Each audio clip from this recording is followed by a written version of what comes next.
Filsafat abad pertengahan.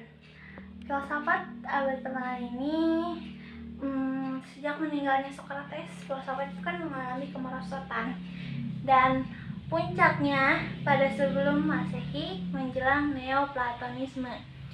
Nah, masuklah zaman abad pertengahan. Abad pertengahan itu sekitaran 476 sampai 1492 Masehi dan dapat dikatakan juga sebagai abad kegelapan. Kenapa disebut abad kegelapan ya?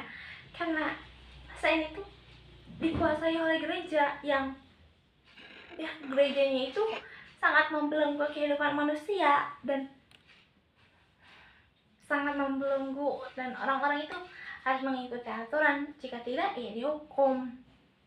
Nah, tujuannya itu untuk membimbing umat ke arah yang hidup yang saleh dan juga bisa dikatakan, nah kalau filsafat abad pertengahan ini tuh agamanya lebih mendominasi daripada akal ya, dan ini pun menghambat perkembangan ilmu pengetahuan.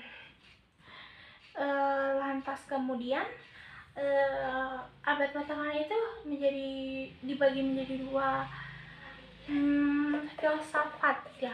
Yang pertama filsafat patristik dan yang kedua filsafat skolastik.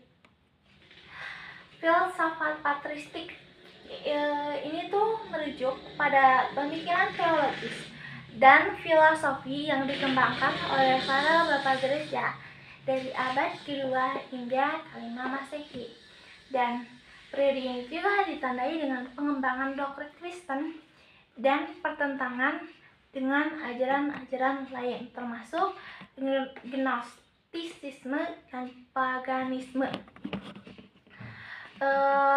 Dan filsafat patristik ini tuh berfokus pada beberapa hal. Yang pertama itu teori Trinitas yang memahami hubungan antara Allah, Bapa, Anak, dan Roh Kudus. Lalu yang kedua ada keselamatan, tentang pertanyaan bagaimana manusia diselamatkan dan peran kasih karunia dalam proses ini. Dan yang ketiga ada alegori dan hermeneutika. Nah, ini tuh metode penafsiran kitab suci yang berusaha menemukan makna lebih dalam di balik teks. Tokoh-tokoh abad pertengahan ini ada beberapa tokoh ya. Yang pertama Agustinus, yaitu merupakan bapak gereja paling berpengaruh, dan Agustinus itu mengembangkan teori tentang dosa asal, kasih karunia, dan hubungan antara iman dan akal. Karyanya beliau yang paling terkenal itu ada Confessions dan City of Good yang membahas tentang pengalaman pribadi dan hubungan antara Kristen dan politik. Nah, selain Agustinus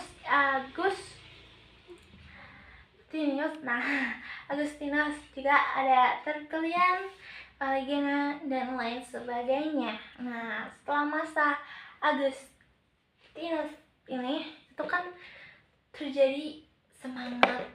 terjadi keruntuhan semangatnya, dan karena ada cuma satu-satunya pemikir yang tampil ke muka publik ya, adalah Scotus Erigene, dan kemudian masa ini pun disebut skolastik. Nah, setelah filsafat patristik itu ada filsafat skolastik seperti yang tadi disebutkan.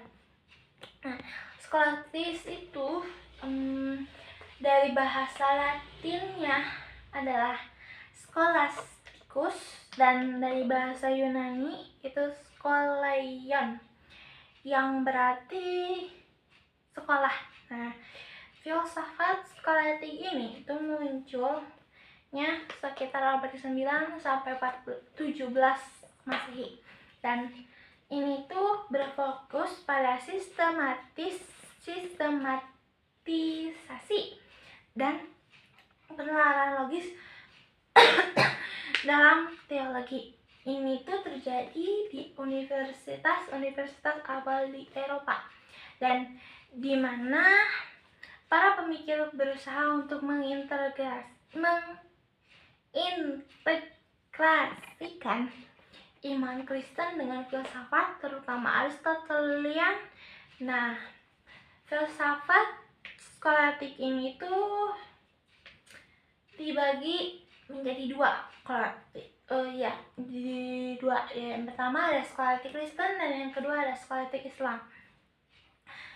Skolatik Kristen sendiri itu ada 3 tahap. Yang pertama ada awal, yang dimana ini merupakan masa kebangkitan pemikiran abad pertengahan setelah terjadinya kemerosotan karena kuatnya filsafat abad pertengahan yang didominasi penuh oleh gereja.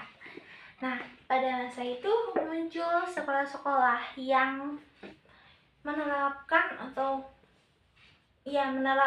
kurikulum ajaran yang meliputi studi duniawi.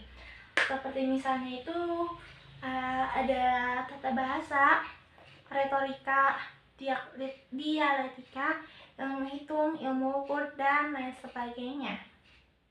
Nah, pada masa awal ini itu persoalan pemikiran yang paling menonjol dari antara yang lainnya adalah persoalan hubungan antara akal dan wahyu, rasio dengan agama, dan pikiran dengan zikir. Lantas kemudian setelah awal ada puncaknya atau masa keemasan atau masa berbunga. Kenapa? Kenapa disebut masa keemasan? Karena di sini tuh munculnya universitas baru serta berdirinya ordo-ordo, juga adanya pengaruh pemikiran dari Aristoteles sendiri. Lantas kemudian ada lanjutan. Nah, masa ini tuh lanjutan akhir. Nah, ini itu ditandai dengan adanya kemalasan berpikir. Nah, sehingga ini menyebabkan kemandekan, penghambatan pemikiran filsafat. Nah, pada masa ini pun agama menunjukkan bahwa agama itu akan kembali mendominasi. Nah, setelah tadi skolatik Kristen, ada skolatik Islam. Nah, istilah skolatik Islam ini jarang dipakai orang Islam karena mereka itu lebih sering menggunakan istilah ilmu kalam atau filsafat Islam. Nah, filsafat skolatik Islam ini tuh atau filsafat Islam itu menekankan bahwa yang pertama mencari cara untuk menyelesaikan ajaran iman dengan logika dan pemikiran rasional. Yang kedua itu membangun sistem etika berdasarkan ajaran Kristen dan filsafat Yunani. Dan yang ketiga itu penggunaan metode dialektika untuk mengeksplorasi dan mempertahankan doktrin teologis. Nah, untuk ada beberapa ciri-ciri filsafat Islam ini. Yang pertama itu menggabungkan ajaran Islam dengan pemikiran rasional, lalu ada mengadaptasi ide-ide filsuf Yunani seperti Aristoteles dan Plato. Lalu ada menggunakan akal untuk memahami wahyu, juga ada memastikan pemikiran filsafat itu sesuai dengan hukum Islam, serta yang terakhir itu mengembangkan konsep-konsep etis dan moral.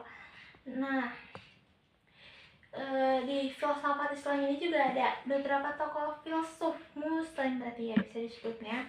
Yang pertama itu ada Al-Kindi. Nah, beliau ini itu merupakan bapak filsafat Islam yang memperkenalkan filsafat Yunani ke Barat. Nah, beliau berpendapat tentang filsafat bahwa tujuan filsafat itu adalah menenangkan apa yang benar dan apa yang baik.